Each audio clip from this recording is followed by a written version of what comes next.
ഇന്നത്തെ നമ്മുടെ പരിപാടി കുക്കർ മന്തി. സ്കിന്നുള്ള ചിക്കനാണ് നമ്മൾ എടുത്തേക്കുന്നത്. അതിലേക്ക് ക്യാപ്സിക്കം, ഇഞ്ചി വെളുത്തുള്ളി ചതച്ചത്, മല്ലിയിലയും പുതിനയിലയും, കുരുമുളക് പൊടി, ടൊമാറ്റോ സോസ്, നാരങ്ങ നീര്, മാഗി ക്യൂബ്, പട്ടയും ഗ്രാമ്പൂ, ഡ്രൈ ലെമൺ, കുറച്ച് റെഡ് ഫുഡ് കളർ ഒഴിക്കുന്നുണ്ട്, സൺഫ്ലവർ ഓയിൽ നന്നായിട്ടൊന്ന് തിരുമ്മിയെടുക്കണേ.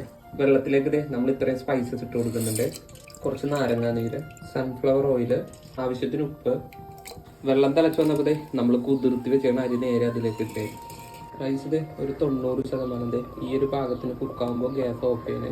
വേവിച്ചെടുത്ത റൈസ് ചിക്കൻ്റെ പുറത്ത് ഇങ്ങനെ ലെയർ ആയിട്ട് ഇട്ട് കൊടുക്കണേ. ഇതിലേക്ക് കുറച്ച് റെഡ് ഫുഡ് കളർ ഒഴിക്കണേ. കുറച്ച് യെല്ലോ കളർ കൂടി ആഡ് ചെയ്യുന്നുണ്ട്. ഒരു 5-6 പച്ചമുളക് ഇങ്ങനെ കുത്തിയിറക്കി കൊടുക്കാവേ.